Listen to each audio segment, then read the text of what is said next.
What else should we do politically? Politically, we should basically provide a primer, and this is an interesting thing. This is something that everybody needs to think about. Every time you are totally convinced somebody is wrong, you need to understand that they are equally convinced you are wrong, and you are both right.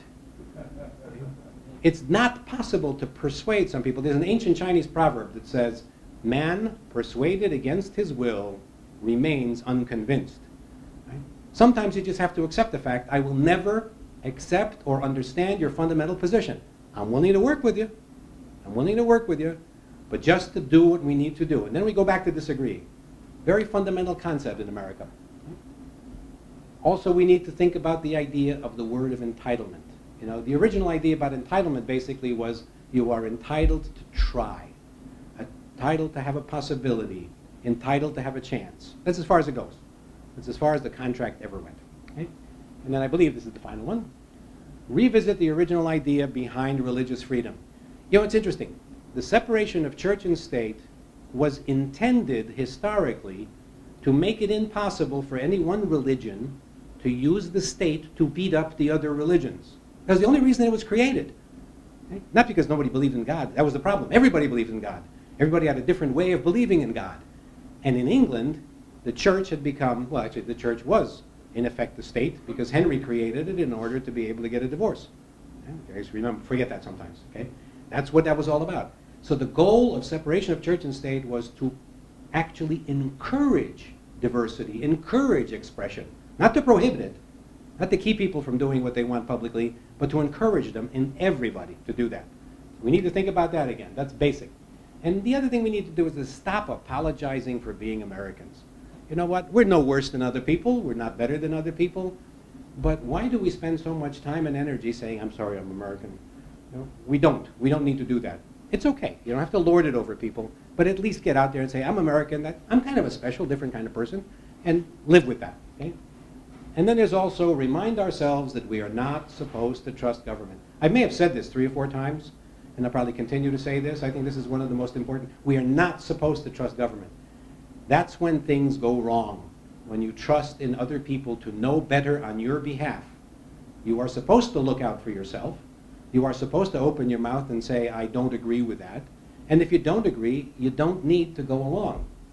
After the Second World War, it was said, the only thing that was needed for evil to succeed was that good men do nothing. Our job, being who we are, is to constantly be wakeful, to remember who we are, how we came from here, and remember that there are other people out there who would love to see us crash. Okay?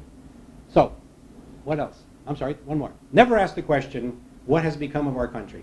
What's become of America? Nothing becomes of America. Everything that happens in America is done to somebody's purpose, and to paraphrase the Watergate thing, follow the money, follow the advantage. If things change in America, somebody is getting an advantage somewhere. Nothing just happens. The future is the result of our intentions, whoever intentions we are, and the amount of energy we put against that. So if something happens in America, it's because someone caused it to happen. Hitler was stopped because Churchill did not want him to succeed. It's as simple as that. What else? Never ask, oh, what can I do? Except, of course, unless you're looking for direction and instruction. Then by all means say, what can I do? It's different. And then finally, quit taking ourselves so seriously. Quit. You know, we were a fun-loving country once, and I think we should go back to remembering that fun is a good thing. No country on the face of the earth is as interested in fun as Americans. You go overseas, sometimes they literally look at you and say, you're Americans, you're all about fun. And we say, yeah, because it is. So the bottom line is take ourselves less seriously, but recognize, if you recognize what happened with Hitler and Stalin and Peron and people like him, there are real threats out there that we need to keep track of, by the way, sometimes in here, be aware of and do something about. So basically, I believe that the future of America is still starting. We need to stop thinking of this as a mature country. Just like, you know, women talk about maturity and men wonder, isn't that kind of overrated, this maturity thing? Okay? America is that kind of a country, a big puppy dog in a room, still looking to grow. If we keep reminding ourselves of who we are, it's going to be a hell of a future. God bless you, thank you, and God bless America.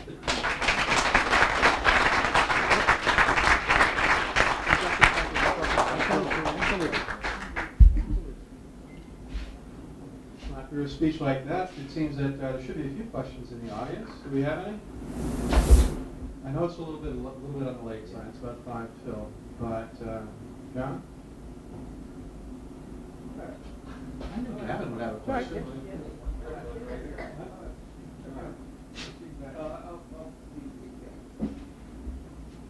You alluded in the earlier part of your discussion to the various percentages of nationalities who have made this great country. Mm-hmm. And behind that, there is linguistics.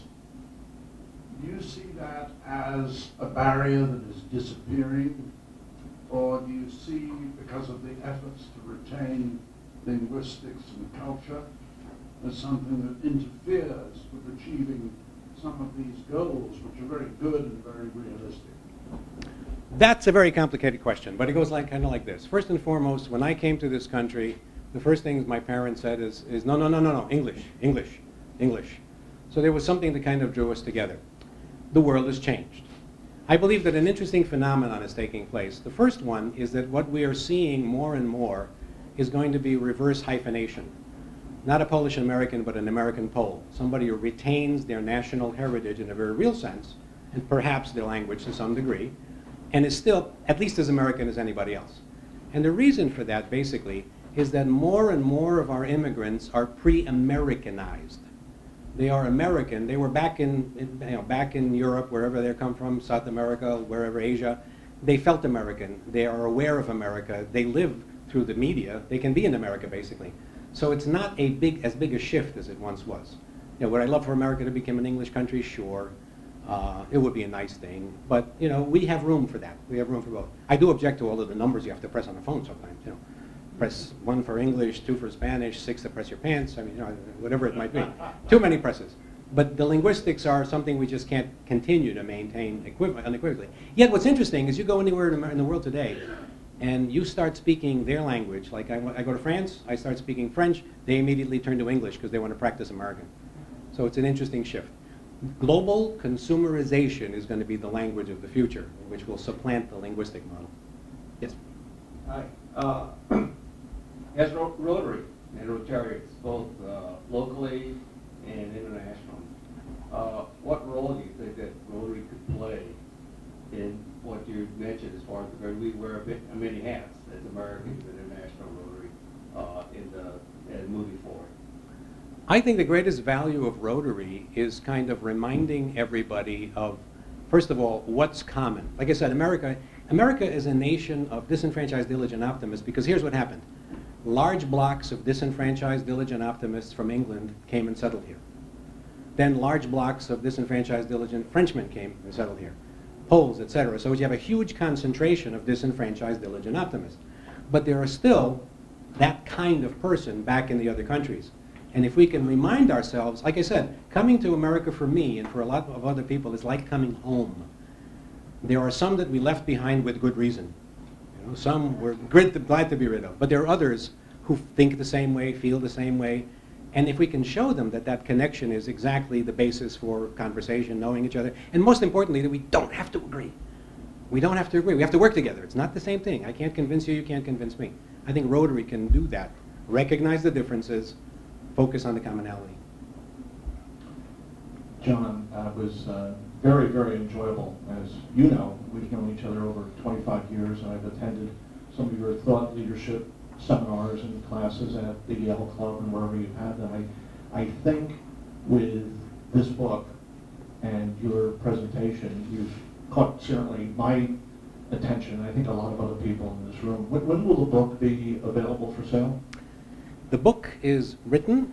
It's in the hands of some publishers, and one way or the other, by April of this year, it'll be out, at least available somewhere.